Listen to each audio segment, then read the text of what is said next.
Hi everyone, welcome to my blog. आज चाहिँ म एकदम हेभी मेकअप गर्न गइरहेको छु। म प्राय हेभी मेकअप गर्दिनँ, तर आज चाहिँ गर्न गइरहेको छु अनि मलाई सायद त्यति धेरै त आउँदैन, तर जति पनि मलाई सेन्स छ मेकअपको बारेमा थाहा छ, म सबै युटिलाइज गर्नेछु। Have a look.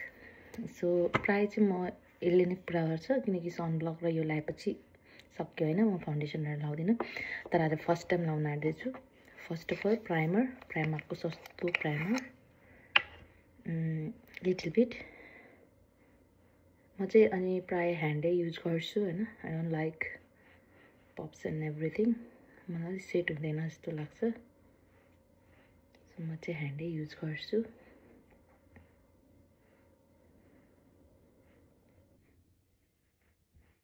यो रहेछ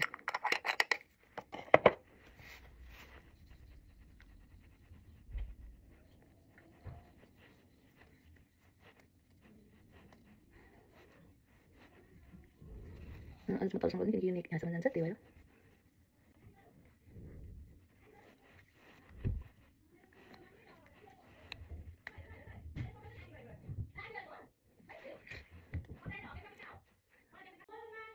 अब प्राइमर पछि चाहिँ सायद कलर करेक्सन होला होइन। मेरो चाहिँ लाइक त्यस्तो धेरै दागहरू त छैन अनि मलाई डार्क सर्कल पनि आउँदैन, so just using but I don't know what is that.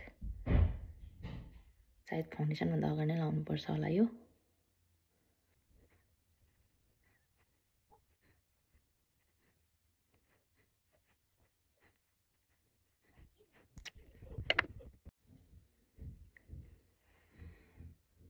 म हातैले एप्लाई गर्दैछु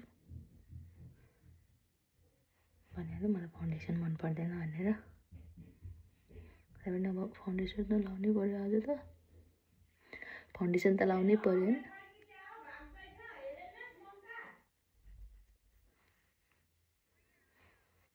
background music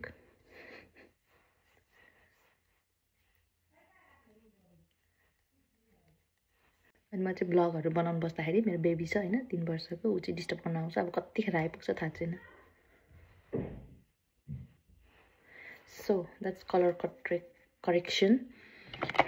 finally I am using अब आयो फाउन्डेसनको पालो। मैले यो फाउन्डेसन भन्ने चिज चाहिँ लागेकै आँसु आउनु थाल्छ, तपाईँहरूले देखिहाल्नुहुन्छ।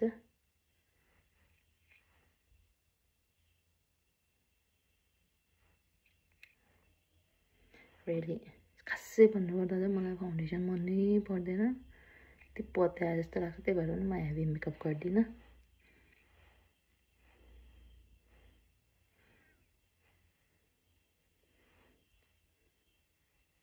ओके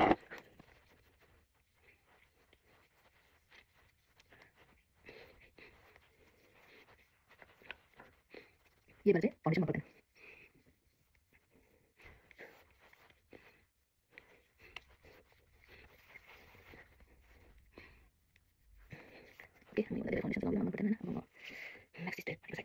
फाउन्डेसन सक्यो, अब म आइज स्टार्ट गर्छु। आइजको लागि चाहिँ म यो पेन्सिल युज गर्छु। यो चाहिँ मेरो माइक्रो ब्लेन्डिङ हो होइन, मेरो आइब्रोज धेरै छैन, सो यही सेप मनपर्छ मलाई, हल्का टचअप मात्रै।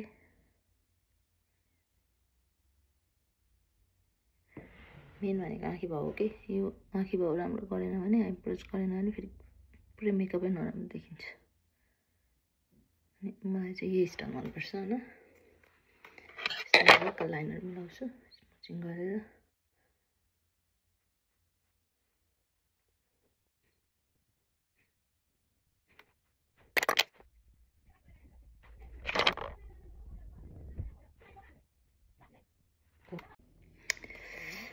अब सबैभन्दा हार्डेस्ट पार्ट मेरो लागि भनेको आइज नै हो। I can't do it.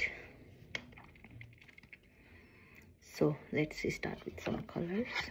मैले चाहिँ के थाहा पाएको छु भने, यो जुन पहिलो कलर छ नि येल्लो कलरलाई बेस बनायो भने जुन पनि पछि लाउनुहुन्छ त्यसले चाहिँ एकदम राम्रो कलरको लिएर आउँदो रहेछ। आई हेभ नोटिस द्याट है।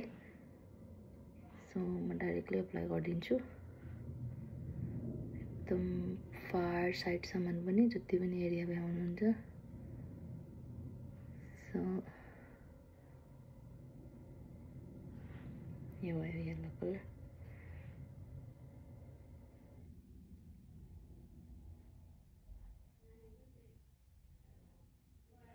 यसको लागि चाहिँ मैले ब्रस किन युज गरेको भन्दाखेरि यो चाहिँ सानो एकदम पार्ट छ नि त, यसमा चाहिँ हातले गर्नुभयो भने दागहरू बस्न सक्छ क्या त, जुन थ्यार हुन्छ नि त्यो।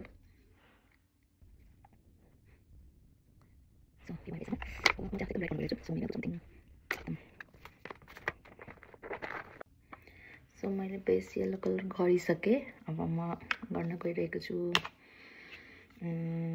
यसलाई चाहिँ थोरै सेप दिन गइरहेको छु, maybe with brown. Dub dub dub dub dub soft, dub dub dub dub dub soft, dub soft dub soft. यो भयो मेरो डार्क बेस। अनि आज चाहिँ म काजल लाउन गइरहेको छु। म प्रायः काजल लाउँदिनँ किनकि मेरो आँखा सानो छ नि त। सो यसलाई पुरै आइलिडको सेपमा दिँदैछु।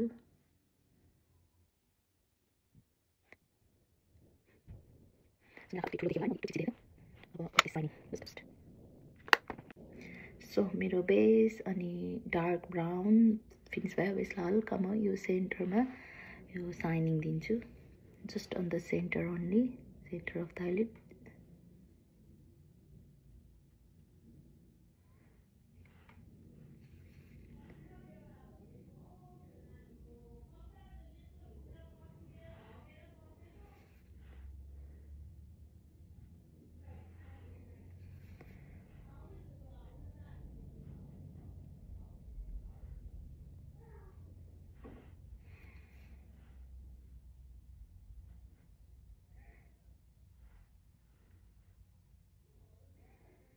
अर्को कर्नर साइडबाट फेरि एक्सटेन्ड गर्दैछु यसरी। साइडमा चाहिँ किन यो गोल्डन नलगाएको भने किनकि म गाजरलाई चाहिँ पुरै यसरी लाउनेवाला छु आज। गाइजको मेकअप चाहिँ अलमोस्ट सक्यो होइन, एकदम सिम्पल पाराले। यति नै हो, म योभन्दा केही गर्दिनँ। अब मैले मेन एकदम हार्ड भनेको गाजल हो। अब यो बिग्रियो भने चाहिँ गयो।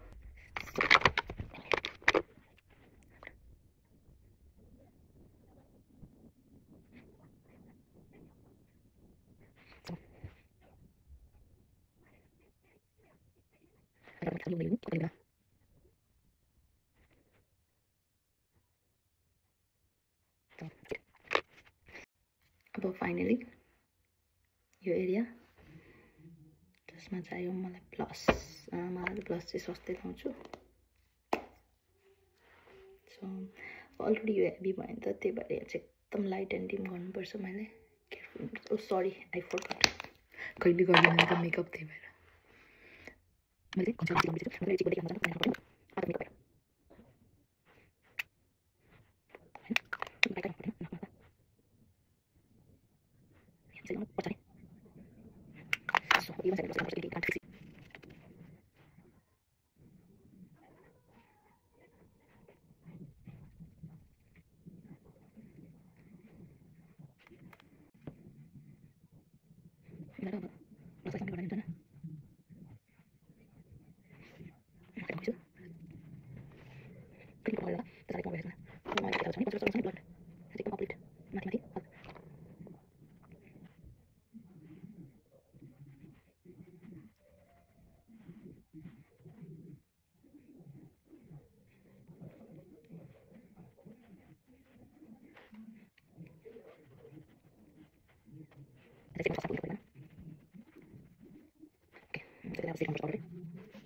So that's all. मेरो आँखा चाहिँ कम्प्लिट भइसकेको छ। अब फाइनली लिप, अब यो अलरेडी ब्राइट छ नि त, लिप डल गर्छु। त्यसको लागि सुरुमा चाहियो, यस्तो पनि लाउनु पर्दो रहेछ ओठमा, थाहा थिएन मलाई त।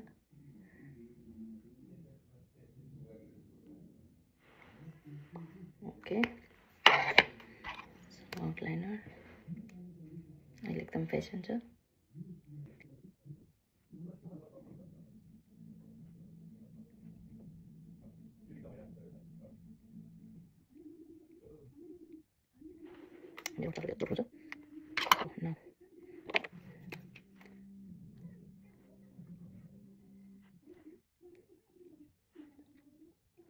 No. So now finally I'm going to gloss. Finally I'm going to just